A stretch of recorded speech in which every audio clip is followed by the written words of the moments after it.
사실 이제 북한의 핵 위협이 우리한테 현실이 된 지 꽤 오래됐습니다. 그래서 우리 사회 일각에서는 핵무기는 가져서는 안 될 무기지만 북한 때문이라도 우리도 가져야 된다 하는 목소리가 많이 나오고 있습니다. 시작은 안보 불안이었지만 그 끝은 어쩌면 한미 동맹의 파기와 경제적 고립일지 모르는 핵무장이라는 이 판도라 상자, 과연 열어야만 하는 걸까요? 오늘은 우리나라의 핵무기 개발에 대해서 한번 알아보겠습니다. 과거에는 예를 들어서 북한이 핵무기가 없었죠. 재래식 무기가 많았고, 그 다음에 이제 뭐 핵무기는 아니지만 이제 대량 살상 무기라고 할 수 있는 화학 무기나 생물 무기를 갖고 있었고, 반면에 이제 우리나라는 한 80년대까지만 하더라도 이제 북한의 재래식 전력에서 밀린 상황이었고, 하지만 이제 경제 성장을 하면서 여러 가지 이제 북한보다 앞서는 재래식 무기를 갖게 됐죠. 물론 이제 병력 같은 경우에는 차이는 있었지만 그래도 많이 쫓아왔고, 90년대부터는 사실 점점점 이 군사적인 측면에서 북한을 이제 점점 압도하기 시작하죠. 사실 북한이 핵무기를 개발한 것도 그렇게 컸어요. 또 한 가지 이제 외교적 문제도 있었죠. 이제 냉전이 끝나고 우리나라가 중국하고도 수교를 맺고 러시아하고도 수교를 맺고, 북한의 가장 중요한 동맹국이라고 할 수 있는 두 나라와 대한민국이 수교를 맺어버리니까 가뜩이나 지금 군사력도 점점 역전이 돼가고 있는데, 당시 김일성 입장에서는 야, 이거 방법이 없다.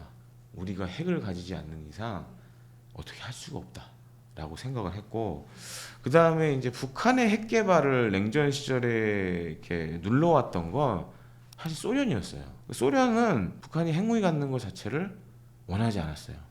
미국도 지금 사실 비슷하죠. 우리나라에 대하는 게 똑같은데, 왜냐하면 북한이 핵무기를 가지면 전쟁을 일으킬 수도 있고 6.25 전쟁 같은 걸 또 일으킬 수도 있고, 그럼 잘못되면 3차 세계대전이 일어날 수 있잖아요. 당시 소련은 북한이 핵 개발하는 거에 대해서 굉장히 싫어했어요. 여러 가지 제약도 걸고.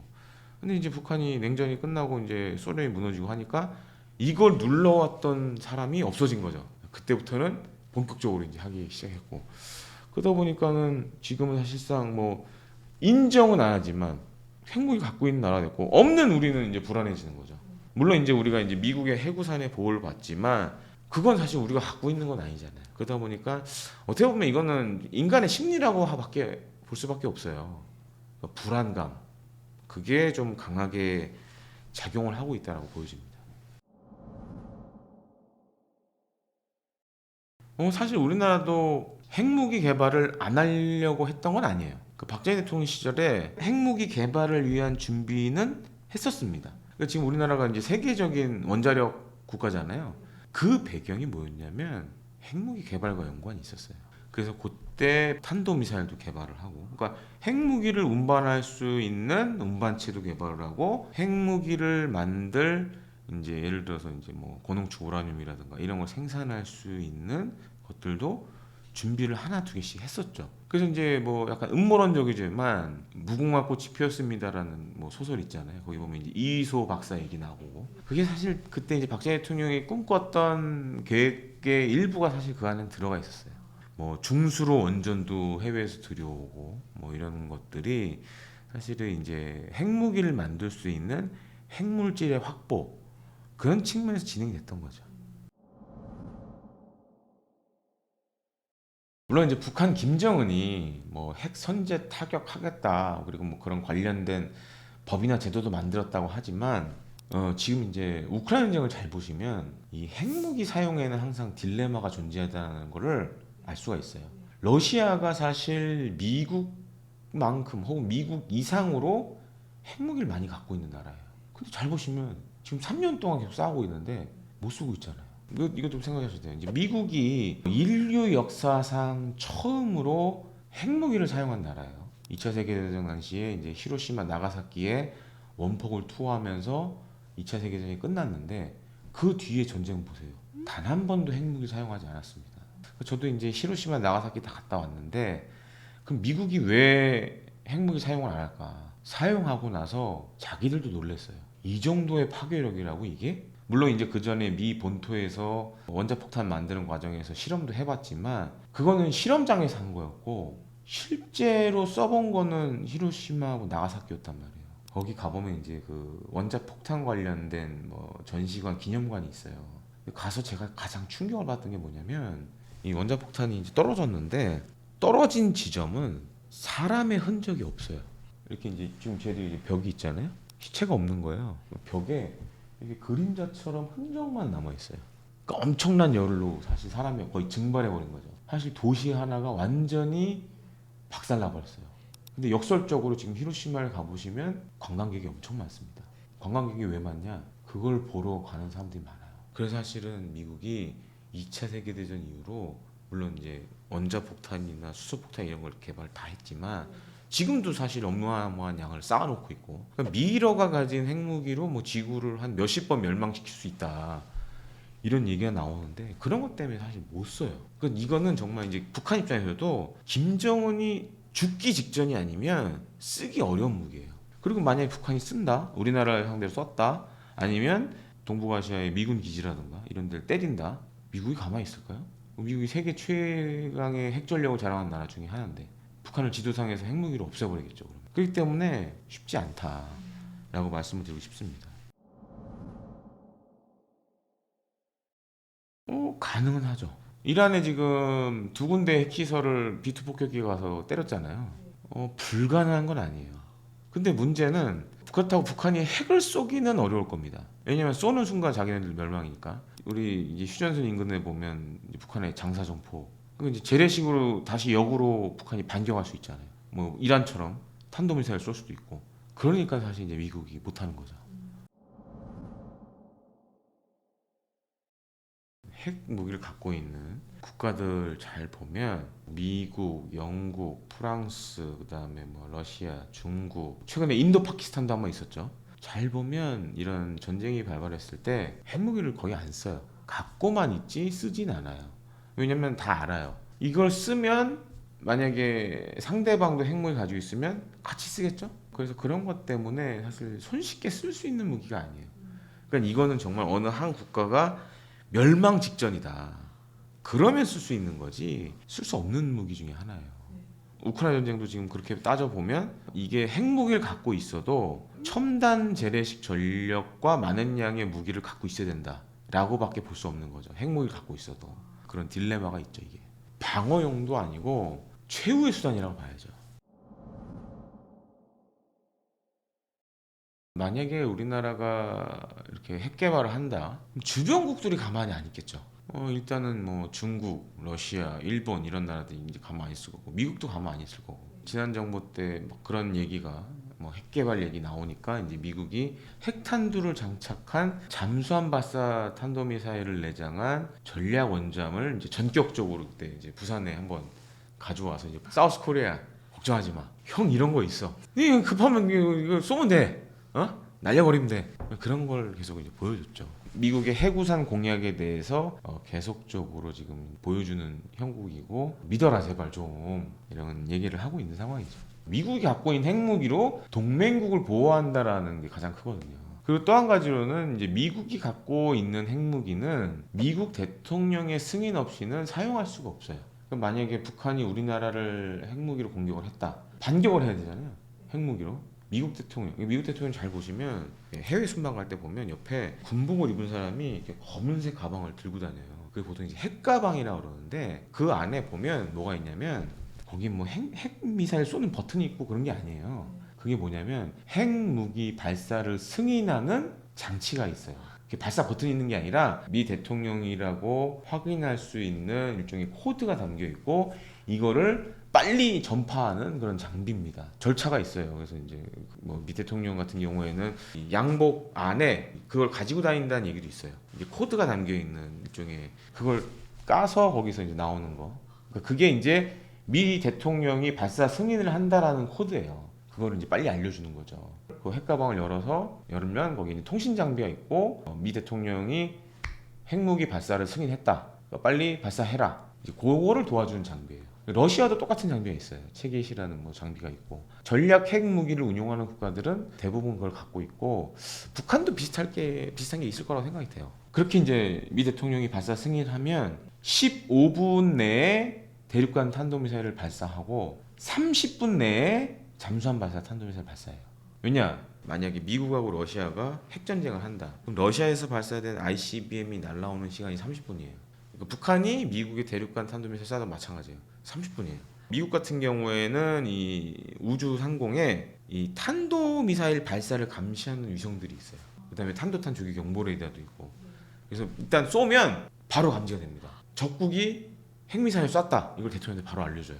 그럼 이제 대통령이 판단하겠죠. 참모들이 조언을 하죠. 이게 아무래도 러시아가 미국을 핵으로 공격하려는 것 같습니다. 우리도 대응을 해야 됩니다. 양복 안에 있던 코드 딱 까서 이제 핵가방 열고 불러줘요. 알파, 브라보, 찰리, 시에라 뭐 이러면서 해요. 이 핵가방에 있는 걸로 전파를 합니다. 지금도 간혹 그 라디오에서 잡혀요. 유튜브에 보시면 있어요. 사실 그 훈련들을 합니다. 미 공군이나 해군의 미 전략사령부 예하의 전략 원장, ICBM 발사 기지, 그다음에 전략 폭격기에 그걸 보내요. 코드를. 이거 거기서도 확인합니다. 이게 대통령이 보낸 게 맞는지. 그래서 확인한 다음에 맞으면 바로 발사 절차로 들어가요. SLBM은 이제 잠수함에 있어서 이제 바다 밑에 있잖아요. 통신이 좀 안 되는 문제가 있어요. 그거는 이제 30분이 걸려요. 30분 안에 이제 무조건 쏘게 돼 있어요. 지구가 멸망하는 시간은 대략 제가 봤을 때 1시간 내면 충분하지 않을까. 그리고 이제 과거에도 그런 진짜 핵 무기 발사 버튼 누르기 전까지 갔던 상황도 있었어요. 당시 이제 유럽에 이제 나토가 무슨 훈련을 진행 중이었는데 소련이 이걸 핵 공격으로 잘못 받아들인 거예요. 그래서 핵무기 발사 직전까지 갔는데 이제 어떤 그때 군인이 막았죠. 아 이거 아니다. 훈련이다. 이건 우리를 때리려는 게 아니다. 그래서 중단됐었죠. 그때 만약 쐈으면 이제 전 세계가 지금은 이제 구석기 시대로 돌아갈 뻔했죠. 그래서 실제로 2017년에 북한하고 미국하고 사이 안 좋았을 때 김정은이 막 핵무기 있다고 자랑하니까 트럼프 대통령이 내 책상 앞에는 핵 미사일을 발사 버튼이 있다. 그러니까 이런 식으로 좀 이렇게 막 오버하고 그랬죠. 근데 트럼프 대통령이 무슨 뭐 정신병자도 아니고 그거 쏘는 순간 미국도 사실 지구상에 사라지는데 그러기 쉽지 않죠. 제가 볼땐 희박하죠. 미국 같은 경우에는 뭐 이란이든 북한이든 핵 개발 시설, 그다음에 핵무기가 저장돼 있는 지점, 그다음에 미사일 발사하는데, 그다음에 탄도 미사일이 어디 있는지 대부분 다 알고 있거든요. 정보 자산을 이용해서 확인하고, 그다음에 뭐 내부에 스파이도 있고, 친한 동맹국이라고 그래서 미국이 정보 활동을 안 하는 건 아니에요. 그게 이제 일종의 공개적으로 하는 정보 활동도 있고 비공개적으로 하는 정보 활동도 있고 뭐 그런 것들이 다 지금 우리나라에서도 작동이 되고 있죠. 한국군이 뭐 하나, 물론 우리가 이제 한미연합사라는 한미연합체가 갖고 있지만 한국군이 뭘 하는지 이런 것들도 늘상 보고 있고. 그러니까 뭐 이제 과거 얘기지만 김재규가 박정희 대통령을 암살했을 때 그것도 미국이 불과 몇 시간 만에 알아냈어요. 그리고 뭐 12.12 군사 반란 이런 것들도 알아냈고 그런 조짐이 있다 알아냈고. 이제 미국이 사실 우리나라에 많은 정보망을 가지고 있고 동조자들도 많고, 그리고 따지면 핵 개발 못하죠. 그리고 이제 70년대에도 사실 박정희 대통령 때도 그런 눈치를 챘고, 그래서 이제 미사일 개발하는 것도 제약을 많이 걸려고 했고 하지 말라 그랬고. 근데 우리는 이제 그때 뭐 미국 주한미군 일부 병력 철수하고 그러니까 안 된다, 이거 우리의 이 억제력을 위해서는 이게 필요하다, 이제 이런 식으로 접근해서 이제 설득을 시켰고. 또 한 가지로는 이제 제5공화국 들어서면서 당시 이제 전두환이 한미 미사일 지침이라는 걸 이제 해주죠. 그래서 사거리를 이제 180km로 제한하는 그런 게 다 이제 우리나라의 핵 개발을 막으려는 그런 시도였죠. 만약에 생각해 보세요. 우리나라가 핵무장을 했다. 그러면 일본도 핵무장 하겠죠? 그러니까 그걸 이제 핵 도미노라 그러는데, 우리나라가 핵무장을 하면 일본도 가만 안 있을 거 아니에요. 아, 우리도 핵무기 만들겠다. 그다음 어딜까요? 대만. 대만도 실제로 핵무기 개발을 하려고 했었어요. 그래서 우리랑 비슷한 70년대쯤에 핵무기 개발과 관련된 여러 가지 프로그램들을 비밀리에 진행합니다. 그게 아니라 핵무기 개발을 담당했던 담당자가 미국으로 도망갔어요. 미국 CIA가 포섭을 해서 그 사람을 미국으로 빼돌렸어요. 도망가 버렸어요. 그러면서 대만도 핵무기 개발이 중단돼 버렸죠. 한 가지 예를 들게. 만약에 지금 저 PD님이 핵무기 개발 담당자야.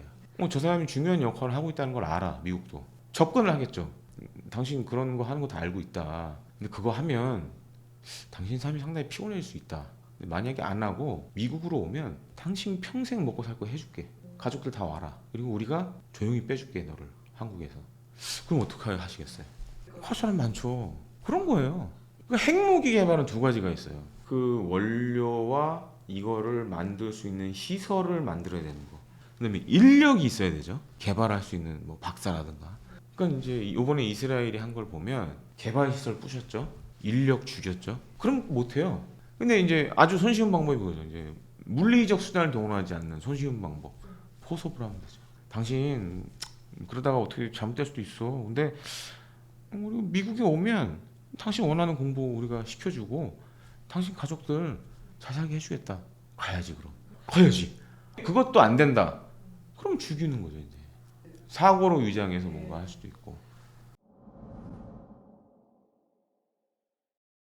기본적으로 사실 우리가 핵 무장을 할 수 있는 요건은 갖추고 있어요. 왜냐? 북한이 핵을 갖고 있기 때문에. 그럼 국제사회를 설득시킬 수 있는 이유는 있는 거죠. 근데 다만 이제 어떤 문제가 생기냐면 지금 이제 핵 확산이 되는 거죠. 한국도 핵을 가졌네? 핵무기를 개발하려고 하네? 이렇게 되는 거죠. 어쩌면 이제 그런 제재 조치가 있을 수 있고, 그다음에 외교적으로도 야 한국을 왕따 시켜야겠다. 그런 게 나올 수 있잖아요. 그런 게 이제 영향을 미칠 수 있죠. 미국이 계속 달래겠죠. 하지 마라, 하지 마라. 근데 그래도 한다. 그러면 이제 한미 동맹에 균열이 생길 수밖에 없는 거죠. 첫 번째로는 뭐 경제적, 외교적 고립이 가장 크죠. 근데 또 그게 사실은 국제 정치적 상황에 따라 다를 수도 있어요. 그러니까 인도 파키스탄이 핵무기 개발했을 때도 국제사회가 뭐 여러 제재하고 했는데, 그러니까 이제 만약에 정말 의지를 가지고 하면 막을 수는 없어요. 그러니까 이란도 사실은 그렇게 해서 지금 사실 거의 핵무기 완성 직전까지 오니까 이스라엘을 때린 거고 미국도 같이 이제 도와준 거고 그게 된 거죠. 그러니까 진짜 이제 정말 우리나라 국민들이 이거 아니면 우리 못 산다. 정부나 국민이 그렇게 단합해서 밀어붙이면 국제사회가 막기 힘들어요. 그리고 이제 물론 우리가 그럼 하면서 제재 이겨나겠다. 그런 마음가짐으로 하면 어떻게 뭐별 방법이 없죠. 그다음에 현실적인 차선책은 군사적인 측면에서는 물론 핵무기는 아니지만 우리만의 뭔가 이런 전략 무기를 이제 갖춰야 되는 거. 뭐 지금 다 아시다시피 이제 우리 같은 경우 여러 종류의 지금 탄도미사일도 좀 개발하고 있고 KF-21과 같은 전투기도 지금 만들고 있고. 그러니까 어쩔 수 없어요. 우리나라는 만약 핵무기 없다 그러면 북한보다 최첨단 재래식 전력을 가져서 이걸로 억제력을 만들어야죠. 북한이 이제 계속 이제 핵무기 고도화를 하고 있으니까 중요한 게 이겁니다. 날아오는 뭐 핵미사일을 유입할 수 있는 체계, 그다음에 북한이 핵을 쏘기 전에 타격할 수 있는 무기들, 뭐 이 정도 지금도 하고 있지만 앞으로도 계속 해야 되는 거죠. 근데 이제 화학무기도 핵무기랑 비슷한 문제가 있어요. 과거에 이제 시리아 내전 때 시리아가 자국민한테 화학무기를 쓴 적이 있어요. 그때 이제 미국을 비롯한 여러 나라들이 공습에 나섰죠. 그러니까 화학무기도 물론 핵무기만큼의 위력을 갖고 있지 않지만 대량 살상 무기예요. 그러니까 국제법적으로나 인권적으로 문제가 생겨요, 이게 쓰면. 그리고 지금 많은 나라들이 화학무기는 대부분 다 없애버렸습니다. 심지어 뭐 이건 썰이지만 우리나라도 과거에 화학무기가 있었다는 얘기도 있어요. 근데 이게 들통이 난 게 뭐냐면 갑자기 우리나라에 화학무기 이 제거 시설을 구축을 한 바가 있었어요. 제거 시설이 있다는 건 뭐예요? 갖고 있었다는 얘기잖아요. 그게 이제 80년대, 뭐 90년대 몰래 몰래 조금씩 갖고 있었죠. 2000년대 들어서면 이제 다 없애버렸죠. 이건 뭐 썰이지만 그래서 우리나라가 만든 이 현무 미사일 지금 다 퇴역했습니다. 거기에 화학무기를 실어서 유사시에는 북한에 쏠려고 했었어요. 왜냐면 북한이 이제 화학무기를 많이 갖고 있으니까 야 그럼 우리도 뭐 있어야 되지 않냐? 대응할 수단이 있어야지. 그래서 뭐 그런 식의 이제 준비를 했다라는 얘기도 이제 좀 들은 바가 있습니다. 만약에 뭐 진짜 서울시내 중심부에 떨어지면 그때는 뭐 사실 답이 없죠. 그리고 또 한 가지 문제는 서울 시내에 뭐 이렇게 핵폭탄이 터졌을 때 버틸 수 있는 방공호도 별로 없고 사실상 전무한 상황이고 예외적으로 제가 봤을 때 뭐 살아남을 수 있는 데는 5호선 지하철 5호선 마포역 아니면 이제 여의도역 뭐 이런데 마포역 보시면 이제 한 100 몇십 미터 내려가잖아요. 에스컬레이터 타고 쭉 내려가잖아요. 그런데 깊이 내려가 있으면 살아남을 수 있죠. 그 한강 밑으로 이렇게 뚫려 있잖아요. 그걸 걸어서 만들어 가시면 되죠, 이제. 그래서 마포역이나 이런 뭐 여의도역 이런 데는 이 벙커버스터, 미국이 이란 포로도 핵시설 공격했던 GBU-57 한 발 가지고는 어쩌면 파괴 안 될 수 있어요. 깊어요. 그래서 이제 포로도 핵시설도 뭐 보면 이제 환풍구로 여러 발을 집어넣는데 제가 봤을 때는 그 정도 해야 되지 않나. 왜냐면은 잘 보세요. 위에 건물이 있죠. 건물이 있고 그다음에 지하 시설이 있잖아요. 지하 이게 한 100몇 미터 밑으로 내려가야 되잖아요. 근데 GBU-57은 한 60m밖에 못 둔단 말이에요. 조준을 잘하면 예를 들어서 지하철 우리 들어가는 입구 골로 쏙 집어넣으면 뭐 60m 빵 뚫고 들어가도 상관없어요. 근데 나머지 한 40m 남았을 거 아니야. 한 발 또 써야 돼. 두 발을 순차적으로 집어넣어서 해야지만 마포역을 붕괴시킬 수 있어요. 지하철 타는데 거기 있다 그러면 살아남을 수도 있겠죠. 근데 두 발 쏘면 그때는 답이 없는 거고 그런 데로 피하면 어쩌면 생존 가능성이 높다라는 거죠. B2 폭격기 같은 경우에는 이게 많은 분들이 폭격기라 그러면 단순히 폭탄 싣고 떨구는 걸로 보는데 그런 게 아니에요. 그래서 이제 B2 폭격기 같은 경우는 일단 스텔스 폭격기고 또 한 가지로는 레이더나 이런 장비들이 되게 우수해요. 그래서 심지어 이제 9.11 테러 일어나고 빈라덴하고 알카에다 탈레반 잡을 때 아프간에서 B2 폭격기가 사용이 됐었어요. 왜냐면 이제 차량 추적 이런 것도 하니까. 보통 이제 B2 폭격기는 레이더의 합성 개구 모드가 있습니다. 합성 개구 모드가 뭐냐면 지표면을 이렇게 레이더로 사진처럼 쫙 찍는 거예요. 그럼 예를 들어 마포역에 있는 지하철 그 입구 이런 데가 쫙 찍히겠죠. 딱 보면 여기가 입구네. 그러면 거기에 이제 이렇게 생각하시면 돼요. 이제 약간 더블 클릭하신다고 생각하면 돼요.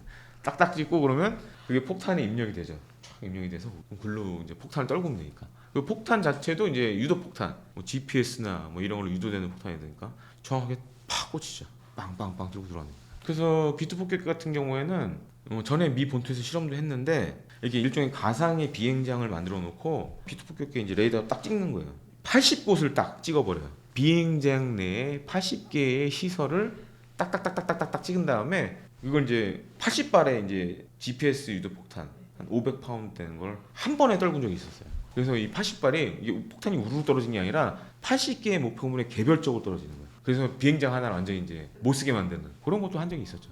그래서 이제 우리가 흔히 얘기하는 이제 B2 폭격기 나오면 그런 얘기하죠. 미국이 우리에 제공하는 전략 자산이다. 이스라엘과 이란이 12일 전쟁을 벌였고 미국이 이란의 핵시설을 전격적으로 공습을 했습니다. 여기에는 세계 최대의 벙커버스터로 불리는 GBU-57 맙이 사용됐는데요. 사실 이 GBU-57 맙보다 더 강력한 벙커버스터를 갖고 있는 나라가 있습니다. 그게 바로 우리 대한민국인데요. 이스라엘과 미국도 부러워하는 그야말로 세계 최대의 벙커버스터 현무5에 대해서 알아보겠습니다.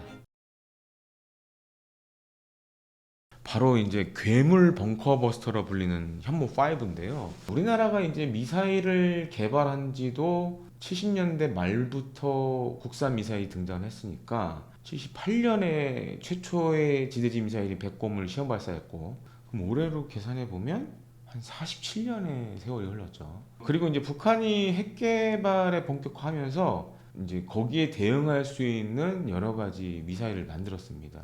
이제 그게 시작이 됐던 거는 뭐 현무도 있지만 현무2, 그 다음에 지금은 탄도미사일만 보면 현무4가 있고, 그 다음이 이제 세계 최대의 재래식 탄도미사일 현무5가 있죠. 그러니까 그 정도로 우리가 40여 년 기간 동안 미사일 기술이 이제 많이 발전을 했다라고 보시면 될 것 같습니다. 우리나라뿐만 아니라 세계적으로도 사실 유례가 없는 미사일이에요. 이제 작년에 국군에 날 때 처음으로 공개가 됐었죠. 이제 군에서 자세한 이 스펙을 알려주진 않았어요. 왜냐면 이게 군사 기밀이라. 추정되는 이제 자료들은 많이 나왔죠. 분석한 자료들이. 저도 이렇게 보니까 길이로만 봤을 때는 지금 미국이 갖고 있는 미니트맨 3 대륙간 탄도미사일이랑 거의 크기가 비슷해요. 그 미사일 사이즈만 봤을 때는 대륙간 탄도미사일 급이에요. 문재인 정부 시절에 이제 트럼프 1기 행정부 때 한미 미사일 지침이 이제 없어졌고, 다만 이제 몇 가지 제약은 아직도 있는 상황이에요. 그러니까 북한만 타격할 수 있는 탄도 무게는 제한을 안 두겠다. 북한만 때릴 수 있는 그런 거는 얼마든지 만들어라. 그래서 이제 만들어진 게 현무5인데, 말씀드렸죠. 크기는 대륙간 탄도미사일인데 한 사거리는 한 300km 정도밖에 안 돼요. 근데 안에 들어가는 탄도 무게가 제가 확인해 본 바로는 거의 9톤 정도 된다고 하더라고요. 미국이 이란 핵시설, 포로도 핵시설 타격했을 때 썼던 게 뭐냐면 GBU-57 맙입니다. 얘가 한 14톤 정도 돼요. 이 폭탄의 무게가. 참고로 GBU-57 맙은 GPS와 관성화법 장비로 유도되는 유도 폭탄입니다. 그러니까 이제 스마트 폭탄이에요. 그러니까 GBU-57이 세계 최대 벙커버스터 폭탄이기도 하지만 세계 최대 스마트 폭탄이기도 해요. 그래서 이거는 이제 미국의 전략 폭격기만 쓸 수 있는데 B2라든가 스텔스 폭격기인 B2라든가 아니면 B-52 폭격기 이 두 종류에서만 쓸 수 있습니다. 근데 대부분 다 지금 B2 폭격기에서 사용을 하고 있어요. 근데 미국 같은 경우에 이 GBU-57이 사실 많은 양을 갖고 있는 게 아니에요. 제가 확인해 본 바로는 한 20여 발. 근데 이번에 14발 쐈죠. 그러니까 거의 한 절반 이상을 쐈다고 봐야 되는데 반면에 이제 우리나라는 그럼 현무5를 왜 만들었을까? 크게 이제 두 가지 목적이 있어요. 첫 번째로는 우리는 이제 북한은 핵을 가지고 있지만 핵무기 가지고 있지만 우리는 없잖아요. 그러다 보니까 여기에 대응할 수 있는 재래식 무기를 가져야 된다. 그래서 이제 세계 최대의 탄도미사일 현무5를 만들었고, 그다음에 이제 유사시에는 이런 계획을 갖고 있어요. 그래서 평양에 한 20발 정도로 쏘려고 그래요. 그래서 20발 정도로 쏴서 평양을 거의 초토화시켜버리겠다. 핵무기가 만큼의 위력을 갖고 있지 않지만 그렇게 20발 정도 쏘면 거의 전술핵 수준의 그런 위력을 낸다라고 저 분권 계좌한테 들었는데 일단은 그런 목적으로 만들어졌고 여기에 더해서 이제 벙커 버스터 기능까지 갖추면 지하 시설물 파괴도 가능하죠.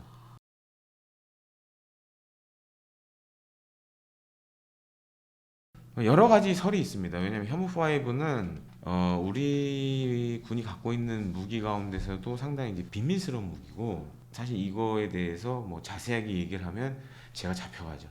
근데 만약에 이제 벙커버스터로 사용된다 그러면 GBU-57 맙하고 한번 좀 비교를 해봐야 돼요. GBU-57 맙은 항공기에서 떨어뜨리는 폭탄이에요. 근데 항공기에서 떨어뜨리는 폭탄이다 보니까 물론 이제 무게가 한 14톤 정도 되지만 떨어지는 속도가 상대적으로 큽니다. 왜냐면 아주 간단해요. 우리가 아파트 옥상에서 뭐 조그만 거 하나 떨어뜨렸는데 길에 지나가던 사람이 맞아가지고 죽거나 다친 일 있잖아요.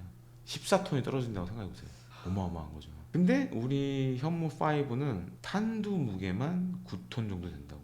그래서 이제 탄도미사일 같은 경우에 보통 이제 떨어질 때 속도가 마하 5 이상이에요. GBU-57은 그렇게까지는 안 되죠.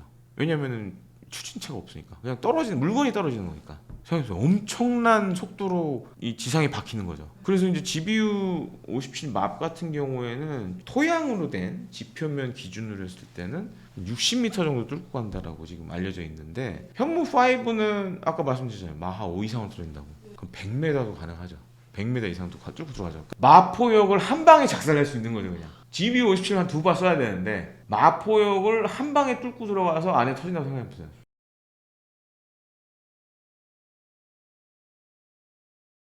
이스라엘이 이란을 공습하면서 다른 핵시설들은 거의 다 부셨는데 포르도만 못 부셨어요. 포르도가 어떤 문제가 있었냐면 지하 안반 70m 아래에 있었어요. 핵시설이.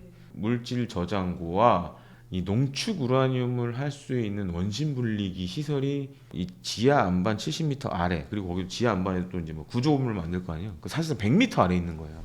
근데 이스라엘이 갖고 있는 벙커버스터로는 이걸 부실 수가 없으니 미국의 도움이 필요했던 거죠. 그래서 뭐 해외 전문가들 사이에서는 그런 얘기도 있었어요. 미국이 군사 개입하기 전에 어쩌면 지금 이제 이란의 방공망이 다 뚫려 있기 때문에 이스라엘은 폭격기가 없지만 수송기에서 GBU-57을 떨구면 된다.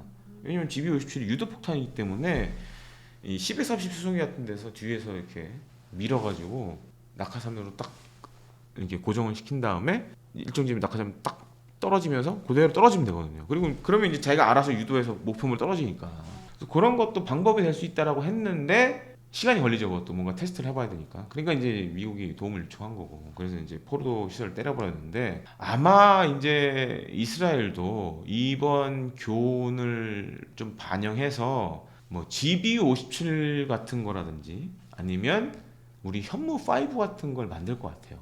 그리고 현무5는 수출이 불가능해요. 탄도미사일 해외 수출은 엄격하게 통제를 받아요. 전 세계적인 통제 체계가 있어요. 이게 이제 MTCR이라는데 미사일 기술 통제 체계라는 게 있습니다. 이건 우리나라뿐만 아니라 다른 나라도 마찬가지인데 해외 탄도 미사일을 팔 수 있는 조건이 있어요. 그러니까 탄도 미사일의 성능이 중요한데 사거리는 300km여야 되고 탄두 중량은 500kg여야 된다라고 규정이 돼 있어요. 그래서 그 이상 되는 거는 이 만든 나라가 스스로 쓰는 건 상관이 없지만 해외에 판다 그러면 각종 제재 조치를 당할 수밖에 없어요. 그래서 그런 대표적인 사례가 하나 있는데 우리나라가 22년도에 폴란드에 많은 방산 수출했잖아요. 이제 천무라는 다연장 로켓포도 수출을 했습니다. 근데 이 천무는 뭐 유도 로켓도 쓰고 무유도 로켓도 쓰는데 탄도 미사일도 쏠 수 있어요.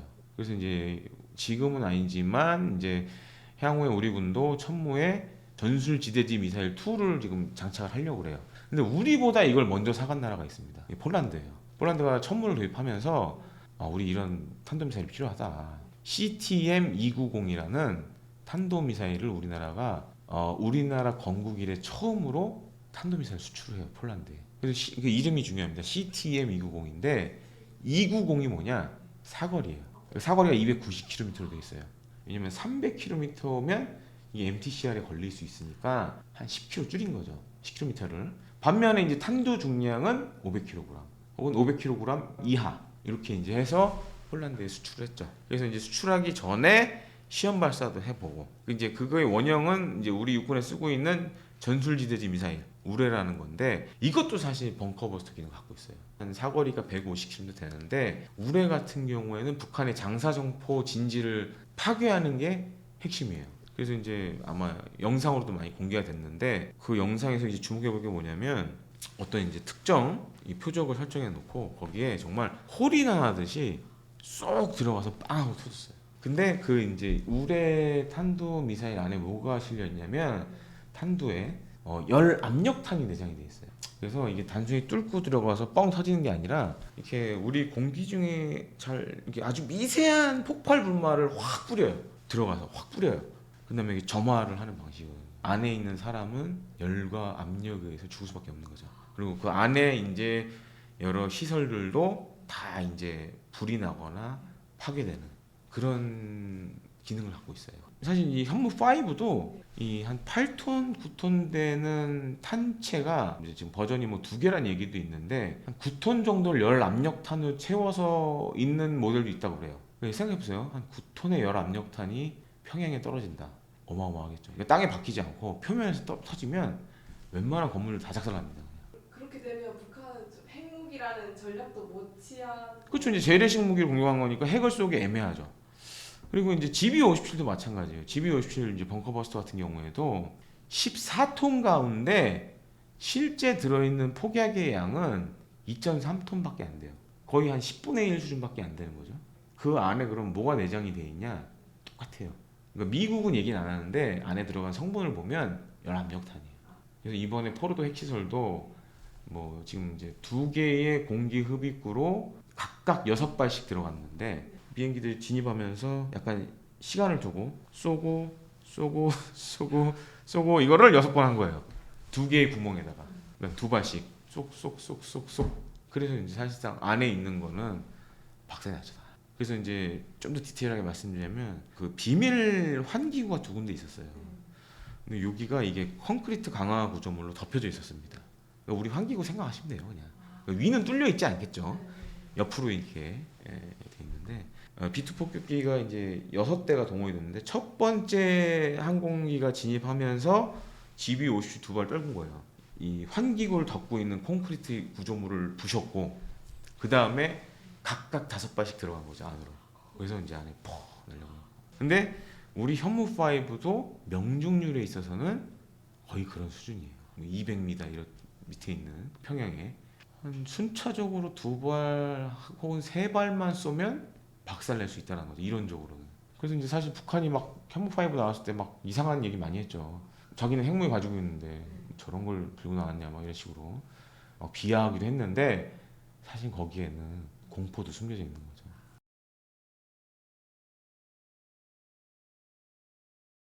우리나라 같은 경우에 사실 벙커버스터가 많은 나라 중에 하나예요.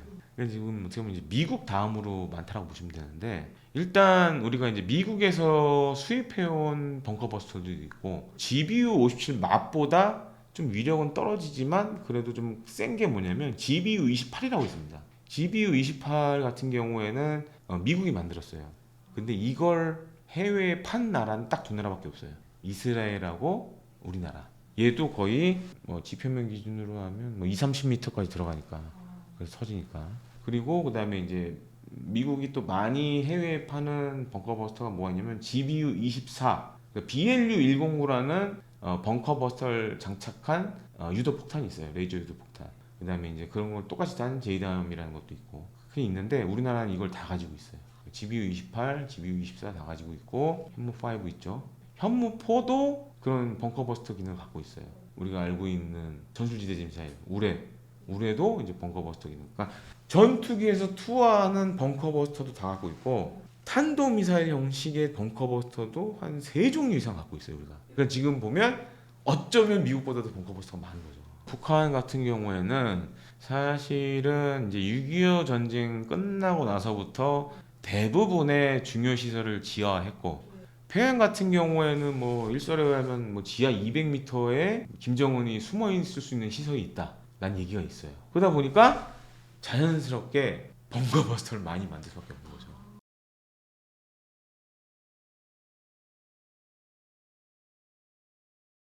우리 앞서 제가 말씀드렸지만 폴란드에 우리가 탄도미사일 팔았다고 했잖아요. 사실 지금 이제 뭐 UAE라든가 사우디 이런 나라들도 우리나라 탄도미사일을 좀 사고 싶어해요. 근데 이제 아까 MTCR 규정 있다고 말씀드렸잖아요. 사거리하고 탄두 중량을 이렇게 맞교환할 수 있어요. 그러니까 비례를 좀 줄일 수가 있어요. 바꾸거나 맞바꿀 수 있어요. 그러니까 예를 들어서 사거리를 500km로 늘리면 탄두 중량을 한 250km 정도로 줄일 수 있는 거죠. 근데 이제 그렇게 되면 사실 위력은 떨어지는데 뭐 이렇게 할 수도 있잖아요. 안에다가 분산탄을 한 250kg 정도 넣는다. 그럼 뭐 이제 축구장 몇 개 크기 막 날릴 수 있으니까. 아니면 250kg 정도의 열압력탄을 탑재를 한다. 뭐 그렇게 할 수도 있고. 그래서 이제 지금 이제 UAE라든지 사우디아라비아가 사실 좀 지금 왜냐면 그 나라들이 지금 천모를 사갔거든요. 천모에 달아 쓰면 되니까. 그래서 그런 것도 지금 구매를 희망한다라는 얘기도 있고 그다음에 이게 또 중요한 게 이번에 이제 이스라엘 이란 12일 전쟁 때문에 이스라엘이 한 4겹 정도의 미사일 유격 체계를 갖고 있다고 얘기를 했잖아요. 근데 지금 잘 보면 사우디나 UAE 이런 나라를 보면 미국에서 도입한 패트리어트 그다음에 이제 사드도 샀어요. 그리고 우리나라 청구도 샀어요. 그럼 한 3개 정도의 미사일 유격 체계를 가지고 있는데 지금은 추세가 뭐냐? 이걸로도 안 된다. 한 4겹 이상은 돼야 된다. 그래서 이제 눈독을 들이고 있는 것 중에 하나가 우리가 지금 이제 막 만들고 있는 이제 군의 전력화를 눈앞에 두고 있는 장거리 지대지 미사일 LSM을 사실 좀 살려고 그래요. UAE나 사우디아라비아가 우리 LSM에 이제 관심도 많고 LSM을 개발할 때부터 두 나라 관계자들이 와서 많이 봤어요. 그렇게 되면 이제 LSM도 만약에 지금 이제 생산을 하고 있는데 출시되면 이제 예를 들어 UAE나 사우디아라비아는 천궁, 패트리어트, 엘셈, 사드 한 4개의 미사일 유격을 갖게 되죠. 그리고 UAE나 사우디아라비아는 주적이 이란이에요. 왜냐면 이란이 한 2,000발 넘는 탄도미사일을 갖고 있었기 때문에 그래서 막 이제 미국에서 사드도 사고 막 이랬거든요. 근데 이제 여기에 더해서 엘셈도 지금 살려고 하고 그러면 한 4겹 정도의 이제 탄도탄 유격을 갖추니까 여전히 이제 이란이 탄도미사일을 많이 갖고 있기 때문에 이번에 한 1,000발 가깝게 썼거든요. 뭐 UAE나 사우디아라비아를 때릴 수 있는 무기들은 이번에 사용이 안 됐죠. 그러니까 좀 짧은 사거리들은 왜냐면 이제 이스라엘하고 이란하고는 이제 한 1,000km 넘는 거리가 있다 보니까 예를 들어 사거리 몇백 킬로미터짜리는 쓸 일이 없는 거예요. 근데 그런 거는 UAE나 사우디아라비아 때릴 수 있거든요. 이번에 이제 미국이 전격적으로 포로도나 이런 이란 핵시설을 타격하고 난 다음에 이란이 이제 보복 공격했죠. 그래서 탄도미사일 쐈거든요. 근데 미국의 그때 이제 군사기지 뭐 이런데 노렸는데 카타르 이런데 다 막았어요. 그거를 요격을 시켰어요. 미국이. 이런 거 보면서 지금 우리 지금 3겹으로는 안 되겠다. 그러니까 이스라엘이 한 6겹으로 작동했으니까 뭐 물론 미국 지원 받았지만 4겹은 돼야 된다. 뭐 그런 얘기들이 지금 많이 나오고 있기 때문에 우리가 만든 뭐 천공투 추가 수출이나 혹은 LCM의 추가 수출 가능성이 좀 충분해 보인다. 이렇게 말씀을 드리고 싶습니다. 우리나라 같이 이렇게 북한과 대치거리가 짧은 데서는 현무 5가 유리하고, 예를 들어서 멀리 떨어져 있는 걸 때려야 된다. B2를 이용한 GBU-57이 훨씬 효과적이죠. 그래서 이제 이번에도 잘 보시면 B2 폭격기가 거의 3,500km를 날아갔어요. 그리고 이제 이번에 기록이 몇 가지가 생겼습니다. 미국이 여지껏 수행한 단일 군사작전으로 가장 많은 수량의 B2 폭격기가 동원됐고 7대. 그 다음에 GBU-57 맙이 처음으로 실전에 사용됐다. 두 가지 기록을 세웠어요. 그러니까 GBU-57 맙을 만든 건 두 가지 이유 때문이었어요. 북한하고 이란. 그것 때문에 만든 거예요. 그러니까 왜냐하면 북한하고 이란이 대부분 핵시설, 군사시설이 이제 지하 깊숙한 데 있다 보니까 기존의 벙커버스터로는 소용이 없다. 그러니까 이제 초대형 벙커버스터를 만든 거죠.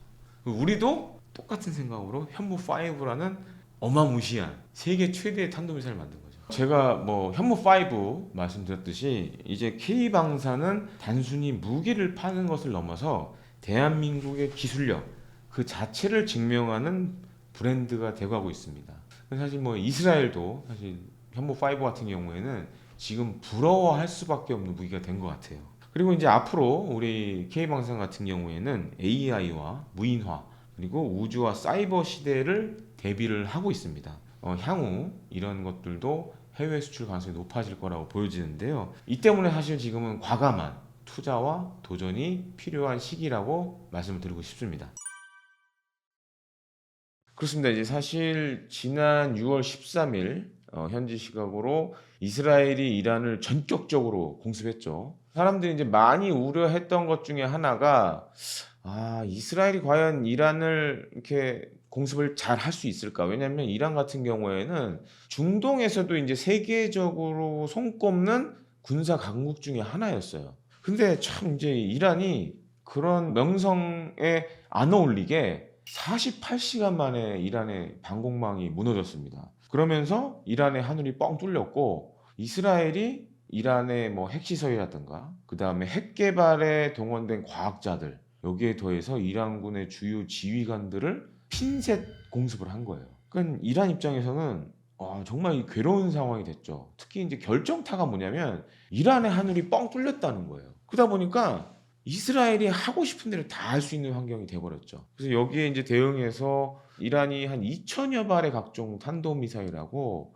자폭 드론을 갖고 있었어요. 그래서 이거를 막 이스라엘로 막 쐈는데 이스라엘 같은 경우에는 지금 보면 자기들이 만든 이제 미사일 유격 체계가 한 세 종류 돼요. 밑에는 아이언돔, 우리나라 언론에서도 주목하는 아이언돔이 있고 그다음에 데이비드 슬링이라고 다윗의 돌팔매라는 또 미사일 유격 체계가 있습니다. 그 위에는 에로2하고 3라는 약간 이제 고고도 미사일 유격 체계가 있어요. 기본적으로 이 3중 방어막이 있고 미국에서 도입한 패트리어트도 갖고 있고 그럼 4개죠. 근데 거기에 플러스 알파로 미군의 사드 포대도 이스라엘에 사실 배치돼 있었어요.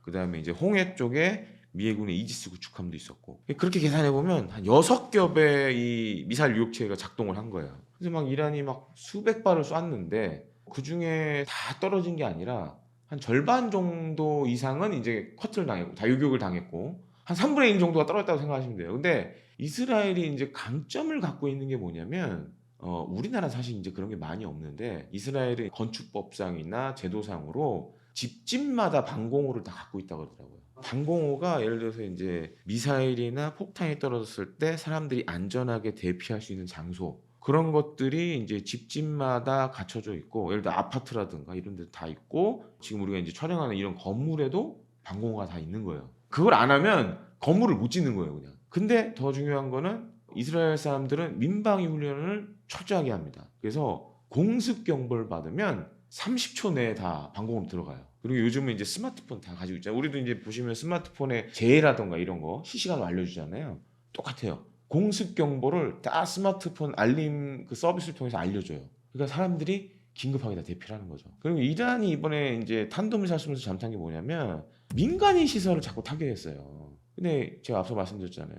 이스라엘은 방공호, 민방위 이런 거 잘 돼 있다고. 그러니까 때려도 이번에 한 12일 동안 이스라엘하고 이란의 사상자를 비교해 보면 이스라엘은 한 20여 명 정도 죽었고 이란은 한 600명 정도 죽었어요. 그 차이가 확 컸죠. 또 한 가지가 사실은 이게 이란이 군사적 실수를 한 게 탄도미사일을 쏠 때 이스라엘이 아파할 만한 시설들, 예를 들어 뭐 군사시설이라든가 이런 걸 때렸어야 되는데 자꾸 민간인 시설에 때린 거예요. 그러니까 어떻게 보면은 군사적으로 어마어마한 실수를 한 거죠. 낭비를 한 거죠, 일종의. 가성비 낮은 군사작전을 채택을 했다. 그렇기 때문에 좀 불리한 상황이 됐던 거죠.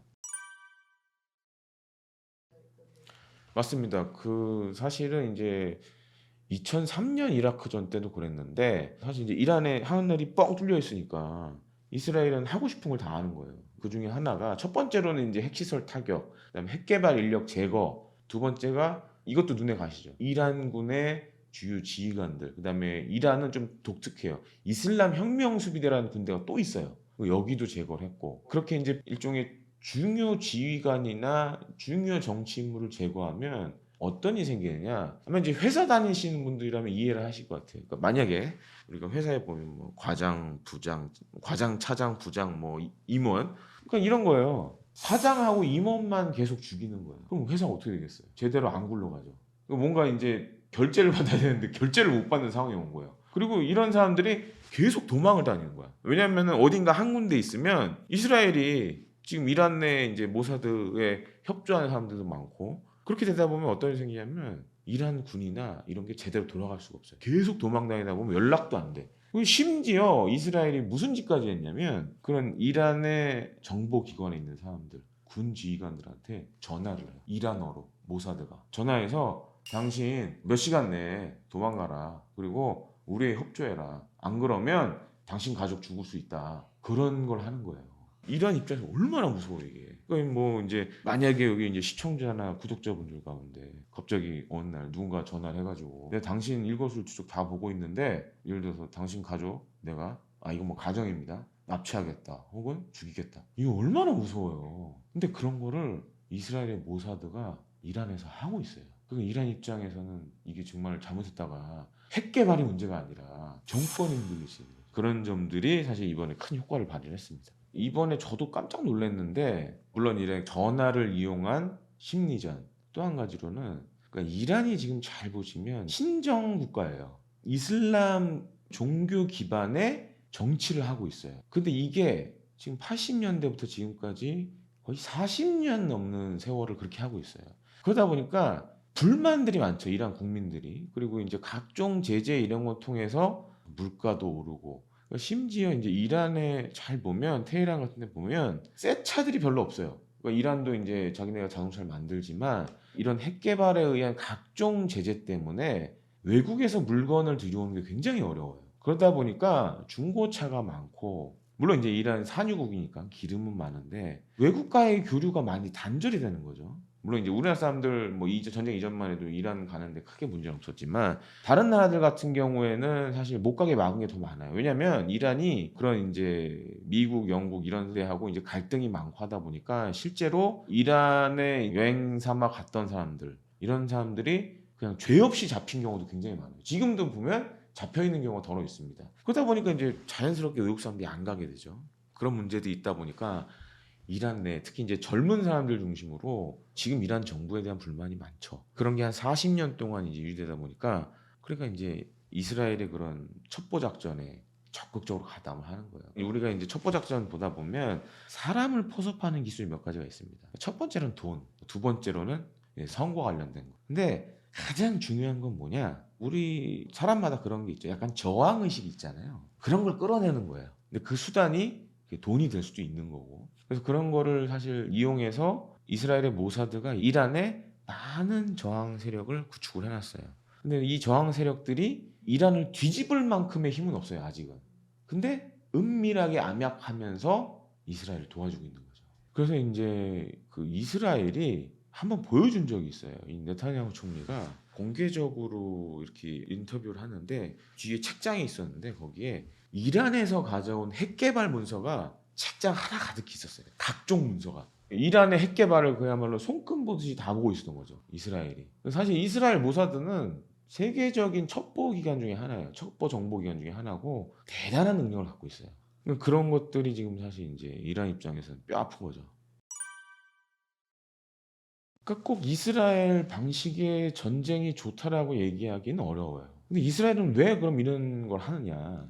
이건 약간 인제 이 기독교 혹은 인제 유대교하고도 좀 연관이 있는데 사실 그 과거 역사를 보면 이 유대인들이 이스라엘에서 쫓겨나서 진짜 세계 여러 나라로 흩어져 살았잖아요. 그리고 인제 2차 세계대전이 끝나고 다시 인제 팔레스타인으로 왔는데 그 과정도 사실 순탄치는 않았어요. 그 원래 그 지금 이스라엘 지역은 영국의 식민지였고 그리고 이제 많은 팔레스타인인들이 살았단 말이에요. 그 사람들을 내쫓아야 되는 것도 있었고 다만 인제 2차 세계대전 기간 동안에 뭐 우리도 잘 아실 거예요. 이제 홀로코스트라 그래서 이제 당시 또 나치 독일이 많은 유대인들을 학살했었죠. 그게 그런 경험들이 이스라엘 사람들의 DNA에 남아 있는 거예요. 우리가 생존을 위해서는 수단과 방법을 가리지 말아야 된다. 그리고 인제 이번에 사실 인제 이스라엘이 이란을 이렇게 전격적으로 공습을 했잖아요. 특히 인제 핵시설 관련돼서. 근데 이게 처음이 아니에요. 그러니까 이스라엘은 1980 년대에도 이라크가 핵 개발한다는 사실을 알았고 그래서 인제 거기에 인제 원자로를 짓고 있었습니다. 이제 오시리크 원자로라는 걸 짓고 있었는데 그때도 전격적으로 공습을 단행해서 원자로를 파괴시켜 버렸어요. 그리고 이스라엘은 이런 독트린을 갖고 있어요. 그러니까 이스라엘 외에 다른 나라들이 만약에 핵무기 개발한다. 그러면 무조건 못하게 막아야 된다라는 생각을 갖고 있고 그래서 이제 뭐 이라크뿐만 아니라 뭐 시리아라든가 이런 나라들에 대한 핵 개발 시도를 많이 좌절시켰죠. 그래서 이란도 사실 처음은 아니에요. 이란은 한 10여 년 전만 해도 중동에서 군사 강국이었고 이스라엘이 이렇게 대이란 군사 행동을 계속 막아왔어요. 그래서 무슨 짓을 하냐면 일종의 이제 이란의 핵 개발 시설에 네트워크에 일종의 바이러스를 뿌려가지고 요번에 타겟이 됐던 것도 고농축 우라늄을 추출하는 원심 분리기가 있는 곳을 다 때렸어요. 근데 이제 그거를 물리적으로 할 수 없으니 이런 게 다 컴퓨터로 작동되잖아요. 그래서 거기다가 바이러스를 집어넣은 거예요. 스톡스넷 이런 걸 집어넣어가지고 원심 분리 작동을 마비시킨 적이 있었죠. 그 정도로 정말 지속적으로 정말 이란의 핵 개발을 저지하려는 노력을 계속 해왔죠. 그리고 이번에 인제 이스라엘이 이란 때릴 때 보면 최근에 우리가 많이 주목하는 신기술도 동원이 됐어요. 그게 뭐냐? 인공지능. 그러니까 인제 인공지능이 국방 분야에서 하는 것들이 커지고 있습니다. 예를 들어서 어디를 우리가 폭격을 한다 아니면 공격을 한다 그러면 적이 가장 아파할 부분을 때려야 되잖아요. 근데 이런 걸 분석하는 데 시간이 많이 걸려요. 그리고 정보들도 인제 많이 들어오면 이걸 인제 분석하고 융합해서 결과물을 도출해내야 되는데 최근 몇 년 전부터는 인공지능이 이런 역할을 해주고 있어요. 그러니까 예를 들어 우리가 어떤 A라는 지역을 공습을 한다. 그러면 인공지능이 예를 들어 사진을 분석을 해서 자 여기를 때리면 예를 들어서 타격률이 90%에 달할 것 같습니다. 이런 정도로 분석을 해서 알려줘요. 사람이 그걸 하려다 보면 시간이 많이 걸리겠죠. 아무리 전문가 그리고 보도에 전문가들이 동원돼야 돼요. 그래서 이번에 이제 미국이 포르도 핵시설 타격할 때도 비하인드 스토리 중에 하나가 뭐냐면 이제 미국에 보면 이런 정보기관에서 이 포르도 시설만 한 2, 30년 연구한 분이 있었다고 하더라고요. 그래서 이 사람은 이 포르도 시설 관련된 사진만 한 20년 동안 계속 본 거예요. 그럼 이걸 어디를 때려야 되냐. 이것만 밥만 먹고 그것만 한 거예요. 그래서 요번에 그 사람의 경험이 공습에 동원이 됐어요. 정말 이게 치밀한 계획하에 뭐가 다 됐다라는 거죠. 그 정도로 이제 어떻게 보면 이제 전문가 집단이 필요한데 지금은 인공지능이 많은 부분을 해주고 있다. 그리고 이스라엘도 나름 이제 아마 이제 팔란티어라는 회사도 많이 들어보셨을 거예요. 그래서 이번에 팔란티어도 도움을 줬다. 예를 들어서 들어온 정보들을 융합하고 분석하는 과정을 팔란티아의 인공지능이 도와줬다라는 얘기가 있습니다. 우리 같은 경우에는 사실 6.25 전쟁 휴전 이후에 북한에 대한 여러 가지 이제 공격 방법. 우리는 사실 매뉴얼이 다 있어요. 다 갖고 있어요. 예를 들어서 핵시설은 어디에 있고 한미가 유사시에 북한을 때릴 표적이라든가 이런 것들은 지금 다 이렇게 다 준비가 되어 있는 상황이에요. 근데 지금 사실 미래전은 임기응변으로 대응해야 되는 부분이 많아요. 그러다 보면 이번 이스라엘이 그랬지만 인공지능을 활용해야 되는 부분이 아마 이제 많이 생길 겁니다. 이제 우리가 생각해 볼 수 있는 미래전은 이런 거예요. 인공지능이 재빠르게 모든 걸 분석해주고 대안까지 제시를 해줍니다. 그러면 전쟁의 템포가 엄청 빨라져요. 지금은 사실 이제 그런 걸 분석하고 어떻게 해야 되지 하는데 시간을 많이 쏟아붓거든요. 결정하는 건 사실 이제 그것도 시간이 많이 걸리고. 근데 이렇게 인공지능이 많이 사용이 되다 보면 이제 사람이 할 일은 결정밖에 없어요. 아주 최고의 방안을 빠른 시간 내에 도출해서 인공지능이 제안을 해주기 때문에 그렇게 이제 결정을 어떻게 하느냐. 또 한 가지로는 전쟁을 하다 보면 어떤 문제가 생기냐. 법적인 문제도 있어요. 많은 분들이 모르시는데 예를 들어서 이번에 이스라엘이 이란을 공습한 것도 이제 국제법적인 문제가 있고 미국이 이란을 이렇게 공습한 것도 사실 이제 국제법적인 문제가 있어요. 그래서 이제 이런 국제법적인 문제도 어쩌면 인공지능이 분석해서 알려줄 수 있다는 거죠. 저도 사실 이제 지금도 물론 하고 있지만 이제 제임스 한국 특파원 하면서 놀랬던 게 뭐냐면 이 영국에 회사를 두고 있는 제인스 같은 경우에는 몇 년 전에 인공지능 회사가 제인스를 인수했어요. 그래서 지금 이제 그 인공지능 가지고 뭘 하냐면 위성 사진이 하나 있다 그러면 예를 들어 어떤 국가의 군사 기지 그걸 가지고 사진을 찍는다. 그러면 인공지능을 통해서 여기에 있는 무기는 뭐고 얘의 사거리는 얼마고 이동 반경은 몇 킬로고 이런 게 쫙 나와요. 그러면 옛날에는 그걸 사람이 일일이 다 보고 책을 본다거나 자료를 찾아봐야 되잖아요. 그럴 필요가 없는 거예요. 예를 들어서 인공지능이 분석한 걸 보면 이런 정도구나. 근데 지금은 여기서 더 나가서 예를 들어서 여기를 때린다. 그러면 인공지능이 여기만 때리면 돼요. 그렇게까지 알려주는 거예요. 지금 뭐 5G 같은 상황이죠. 인공지능 자체 처리 속도가 빠르잖아요. 이런 거예요. 분석 능력은 어쩌면 사람보다 좋을 수 있어요. 근데 이제 사람이 결정을 해야 되잖아요. 근데 그 결정하는 과정을 보면 여러 가지를 또 생각을 해야 되잖아요. 그게 중요해지는 거죠. 분석은 AI가 다 해주고 AI가 분석한 걸 우리가 얼마만큼 이걸 해석하고 결정을 하느냐. 그러니까 저도 지금 챗GPT를 쓰는데 어떨 때 보면 제가 알고 있는 것보다도 능력이 안 나올 때가 있어요. 그럼 우리가 사람이 다시 개입해서 뭘 해줘야겠죠. 그런 수준이라고 생각하시면 돼요. 다만 이제 문제는 지금 사실 이제 인공지능이 많이 발전되고 있잖아요. 그래서 제가 앞서서 설명드렸지만 전쟁의 템포가 빨라진다. 근데 이것보다 중요한 게 하나 있어요. 지금 이제 사실 이제 군용 통신망들은 우리가 쓰고 있는 4G라든가 5G만큼의 속도가 잘 안 나와요. 왜냐? 보안이란 문제가 있어요, 다. 최근에 이제 몇몇 군용 통신 기술들은 사실 4G, 5G만큼 나오지만 기본적으로 이 작동되는 우리 군만 예를 들자면 솔직히 얘기해서 3G도 안 돼요, 지금 상황이. 미국은 한 4G까지는 가요. 그래서 이제 우리나라 같은 경우에도 지금 이제 생각하는 게 뭐냐면 스타링크 같은 거 생각하죠. 적에도 통신 이성을 띄워서 그러니까 스타링크는 잘 보시면 이제 한 4G, 5G 정도의 속도가 나오거든요. 초당 그래도 100MB 이상씩은 나오니까. 근데 이제 미국 같은 경우에도 지금 그래서 하려는 게 뭐냐면 군용 5G. 그러니까 인공지능이 지금 워낙 이게 좋아지다 보니까 어차피 분석이나 이런 것들은 빨라질 거고, 그럼 사람의 결정도 빨라질 거고, 그게 그리고 이제 반응을 하려면 이제 통신의 속도가 중요해지는 거죠. 이런 것들이 굉장히 중요해지고 있죠. 지금 사실 이제 이란의 이렇게 중요한 그 동맹국들이 중국과 러시아입니다. 근데 러시아는 지금 아시다시피 지금 우크라이나 전쟁을 3년째 하고 있고, 그다음에 이제 무기나 병력이 없어서 지금 북한의 도움을 받고 있잖아요.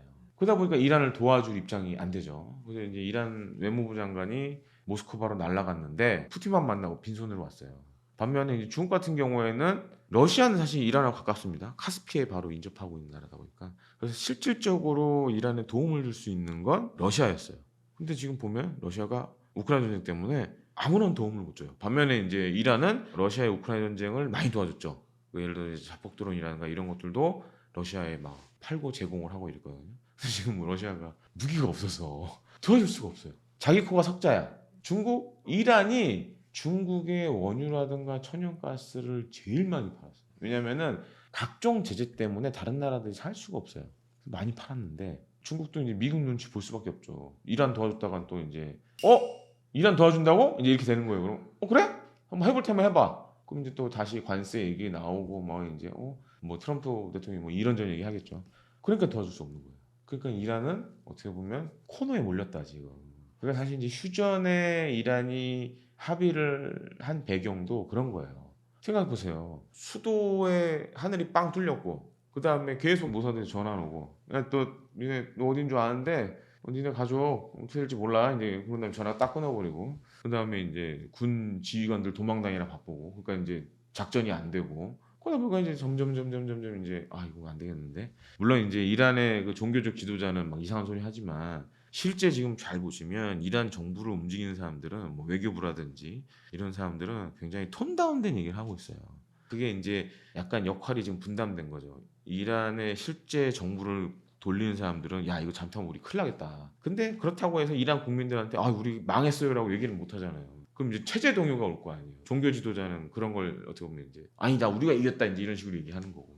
그러니까 지금 사실 그런 딜레마에 빠져 있는 거죠. 근데 지금 이제 북한이 잘 보시면 중동에 북한에 아주 찐친 나라가 두 나라가 있었어요. 지금은 약간 바뀌었지만 첫 번째가 이제 시리아, 그다음에 두 번째가 이란. 특히 이제 시리아의 알 아사드 정권은 정말 북한과 친한 사이였어요. 그래서 북한 내에서도 이 알 아사드 정권의 시리아는 혈맹급이었어요. 근데 지난해 알 아사드 정권이 무너졌죠. 그 중동의 북한 외교의 핵심 거점 중에 하나가 시리아였어요. 알 아사드 정권의 시리아. 지금 여기가 다 무너졌단 말이에요. 와해 돼 버렸어요. 그래서 막 거의 지금 북한 안 그래도 눈물을 흘리고 있는데 근데 이란도 북한 중동 외교의 핵심 축 중에 하나예요. 그러니까 많은 분들이 모르시는데 1980년대 이제 이란 이라크 전쟁 했을 때 그때 우리나라와 북한이 이란에 무기를 팔았었어요. 우리나라도 지금은 없어졌지만 우리나라에서 만든 이제 군용 찝 차량, 뭐 견인포, 그다음에 뭐 엑스반도, 군복 정말 여러 가지 팔았어요. 그래서 그때 이제 비하인드 스토리 중에 하나가 80년대 밤에 그때 인천공항이 없잖아요. 그래서 이제 그 이란이 갖고 있는 747 여객기들이 밤에 조용히 김포공항에 내려서 우리나라에서 만든 그런 것들을 싣고 밤에 또 몰래 떠나고 그랬던 비하인드 스토리가 있어요. K 방산의 시작이 사실은 이란 이라크 전쟁이었어요. 제일 많이 팔았던 게 그때는 이제 공개적으로 얘기 안 했고 쉬쉬했고 일부 이제 미국이 눈 감아준 것도 있었어요. 그때 어떤 문제가 있었냐면 이제 이란에서 이슬람 혁명이 일어났고 많은 이제 미국 대사관이 그때 점거가 되면서 미국 그 대사관에 있던 외교관들이 인질로 잡혀 있었어요. 그래서 이제 미국 입장에서 이 사람들을 데리고 나와야 하는데 그래서 이 사람들을 이제 데려 나오려고 군사 작전을 한번 했다가 대실패를 겪었고 그래서 근데 어떻게든 빼고 가야 될 거 아니에요.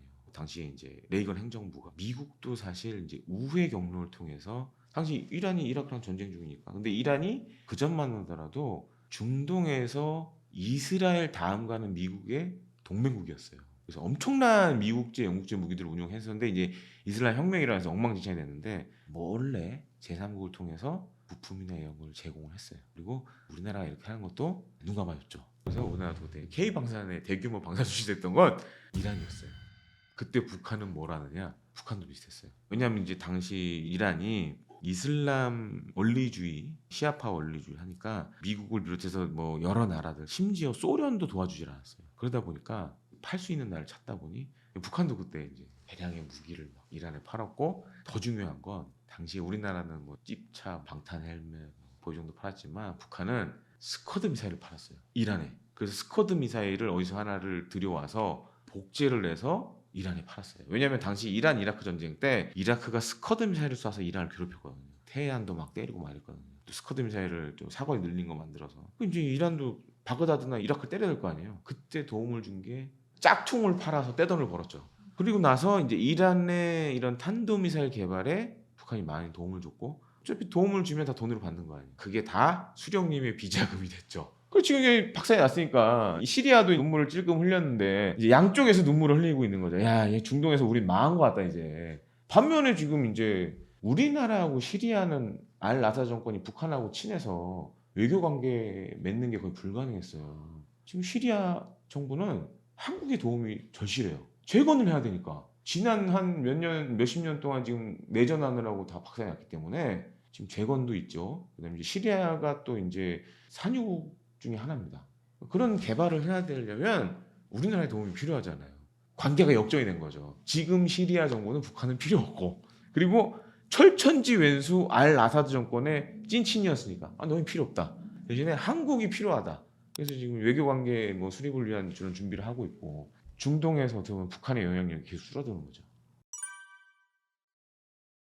이란의 이 핵과 북한의 핵은 차원이 틀려요. 그러니까 이란은 지금 핵무기를 만들려는 과정에서 중단돼 버린 거고, 그리고 이제 핵 협상이 또 남아 있고, 반면에 북한은 한 지금 6차례 핵실험에서 우리가 인정은 안 하지만 사실상 핵무기를 갖고 있는 나라예요. 그래서 사실 뭘 할 수가 없어요. 그러니까 이스라엘처럼 이렇게 군사작전을 한다는 게 쉽지가 않고, 또 한 가지로는 김영삼 정부 때 90년대 한 초중반에 사실 미국이 그때 북한이 지금 이란처럼 막 핵 개발을 하는 시점이었어요. 그래서 공습을 대규모 군사작전 하려고 했었어요. 근데 우리 정부에 안 알리고 클린턴 행정부가 당시에 진행을 하고 있었어요. 근데 그걸 이제 김영삼 대통령이 알죠. 미국의 북한 공격 작전 2시간 전에 막았어요.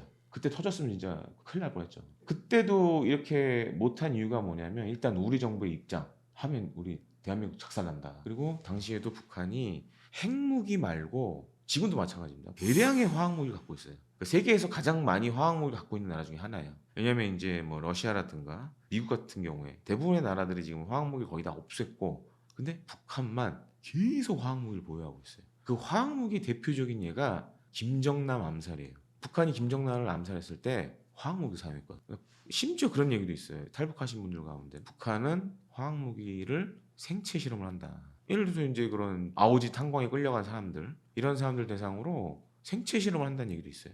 지금도 계속 하고 있죠. 그러니까 예를 들어서 무슨 독극물이라던가 이런 거 한번 뭔가 실험을 해봐야 되잖아요. 북한은 어차피 저 사람은 판체제고 뭐 이러다 보니까 각종 화학무기, 생물무기 뭐 이런 거, 독극물, 그런 생체 실험을 한다는 얘기가 있어요. 보통 핵무기, 화학무기, 생물무기를 대량 살상무기라고, 아주 적은 양으로도 많은 인명피해를 발생시킬 수 있죠. 그렇게 계산해 보면 가성비가 좋은 거예요. 북한같이 경제가 어려운 나라들이 선택할 수 있는 최고의 수단 중에 하나죠. 다만 국제법적 윤리적 문제는 따르죠, 이게. 근데 잘 보세요. 제가 말씀드렸잖아요. 아주 적은 양으로도 많은 사람을 죽일 수 있다. 근데 북한은 김정남 한 사람을 죽이는데 이걸 썼단 말이에요.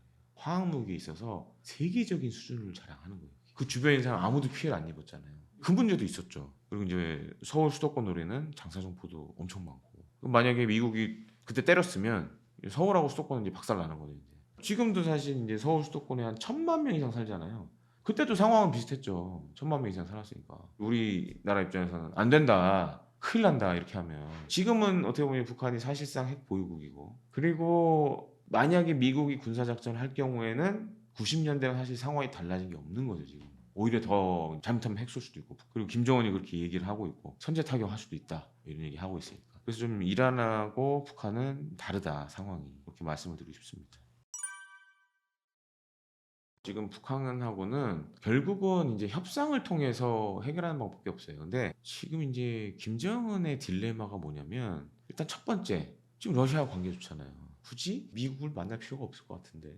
그리고 이제 지금 병력도 뭐 추가로 더 보낼 거고, 그다음에 뭐 예를 들어서 이제 170mm 자주포, 240mm 방사포 팔고 있고, 뭐 미사일도 팔고 있고, 뭐 심지어 뭐 기관총도 팔고 있고, 다 지금 이제 러시아에서 뭐 돈이 됐든, 그다음에 에너지가 됐든, 식량이 됐든 받고 있거든요. 그러니까 지금 솔직히 까놓고서 이제 아쉬울 게 없는 상황이에요. 그러다 보니까 트럼프 대통령이 친서를 미국에 있는 북한 유엔 대사관에 보냈는데 됐어요. 그러고 거절했단 말이에요. 그건 뭐냐? 일단 김정은 아쉬울 게 없다. 그리고 2000 기억들 하실 거예요. 18년도, 19년도 뭐 이때 미북 정상회담 하고 결과가 다 안 좋았죠. 물론 이제 북한 입장에서 봤을 때 북한의 최고 지도자가 미국 대통령을 만났다라는 건 정말 이 역사상 중요한 이정표이긴 하지만 결과물이 없었잖아요. 그리고 그때 이제 하노이 때도 사실 이제 북한은 영변 핵시설하고 한 2군데 넘겨주고 그냥 이제 어떻게 보면 끝내려고 그랬는데, 그때 이제 트럼프 대통령이 야 이거 말고 딴 데도 있잖아. 그래서 이제 김정은이 막 당황하고 어버버버 이제 하고 시작하고, 그다음에 야 이거 안 되면 우리 얘기 안 돼, 나 갈게. 근데 이걸 이제 붙잡는데 막 통역도 어버버버 하고, 그래서 통역 수출당했어요 그때. 예, 수출당했어요. 그러니까 그 통역하는 사람이 그 찾아보면 영상도 있는데 트럼프를 붙잡아야 되는데 얘도 벙찐 거야. 어버버버 해버린 거야. 그래가지고 이제 가버렸죠 트럼프가. 됐고 다음에 봐 그러면 나가버렸잖아요 그냥. 그래서 이제 김정은 사실 그때 이제 비행기도 아니고 기차 타고 이렇게 막 왔는데 중국 거쳐서 며칠 몇 날을 이게 돌죠 사람이. 그때 트럼프가, 이것도 비하인드 스토리인데, 김정을 약 올렸거든요. 야 너 기차 타고 왔지? 나 이제 미국 갈 건데 내가 가는 길에 내려다 줄까? 그런 얘기를 했다라는 거예요. 얼마나 열받겠어 김정은 입장에서. 김정은이 영어를 좀 해요. 왜냐면 스위스에서 유학을 했으니까. 들었지. 그러니까 이제 도는 거지 이게. 그때 그 통역했던 사람 숙청당하고 외교 라인들은 다 욕처먹었죠 그때. 이게 뭐냐고. 그리고 나서 미북 정상회담을 중재했던 우리나라도 김정은 입장에서는 꼴 보기 싫었던 거예요. 그 당시 이제 문재인 정부였죠. 19년 되니까는 막 삶은 소대가리라는 둥 막 이런 얘기 나왔잖아요. 그게 하노이가 노딜로 되면서 그런 일이 다 벌어진 거예요. 북한은 특징이 하나 있어요. 2017년에 저도 이제 체감을 많이 했었는데 18년도에 그럼 북한이 왜 기어 나왔냐. 2017년에 진짜 트럼프 일기 행정부 때 북한 한번 때릴까? 이런 생각을 많이 했었어요. 17년도 하반기에 갑자기 동해 앞바다에 미국 항공모함 3척이 집결한 적이 있었어요. 그래서 보통 미국이 어느 나라를 때리러 갈 때 항공모함 3척이 기본적으로 다 모여요. 근데 그게 동해상에서 이렇게 한 번 한 거예요. 그리고 막 그때 막 전략자산들 막 날라오고 괌에서 막 전략폭격기들 막 날라오고. 이것도 비하인드 스토리인데 당시에 이제 문재인 정부가 비밀리에 제3국에서 북한이랑 접촉을 했단 말이에요. 남북 관계 좀 정상화하려고. 그때 이제 북한 사람들이 물어봤다는 거예요. 아니, 정말 미국이 북한을 때리려고 저렇게 하는 거냐. 그때 우리 만났던 사람들도 그럴 가능성이 없는 건 아니다. 니네가 잘해야 돼. 그래서 이제 18년도에 기억하실 거예요. 평창 동계올림픽 했을 때 갑자기 김여정이 내려왔잖아요. 그게 그거예요. 잘못하면 우리 죽을 수도 있다. 빨리 미국을 달래야 된다. 그래서 그때 이제 우리 정부도 중간에서 중재 역할을 했고 김여정이 내려온 게 그것 때문에 내려온 거예요. 내려오면서 그때 19년, 18년도에 뭐 4.27 남북 정상회담 하고 그리고 이제 뭐 미북 정상회담 하고 했던 게 다 그 배경이 있는 거죠. 여기서 더 나가면 야 우리 죽을 수도 있겠다 이렇게 생각했기 때문에 그런 게 있었죠. 사실 이제 많은 분들이 이번에 뭐 이스라엘의 이란 공습 그리고 이제 미국이 전격적으로 이란의 핵시설을 때리면서 다음은 혹시 북한이 아니냐를 얘기를 많이 하시는데 아주 객관적으로 말씀드리면 이란하고 북한은 좀 상황이 틀립니다. 이란은 핵무기 개발을 진행 중이다가 어떻게 보면은 중단된 상황이고 북한은 인정은 안 하지만 핵무기를 갖고 있는 나라예요. 그러다 보니까 이제 미국도 사실 이 두 나라에 대한 접근 방법이 지금 많이 다릅니다. 그래서 북한은 지금 이제 북한이 아쉬운 게 없는 상황이라 사실 미국과 대화를 안 하고 있지만 아마 이번에 이런 이란에 대한 미국의 군사 작전이 영향을 줄 가능성이 높아요. 그리고 이제 제가 제일 궁금한 건 과연 다음에 트럼프 대통령의 친서를 북한에 전달했을 때 북한이 어떻게 나올지 사실 그게 매우 궁금한 상황입니다. 디펜스 코드는 다음 주에도 더 날카로운 주제로 여러분을 찾아뵙겠습니다. 고맙습니다.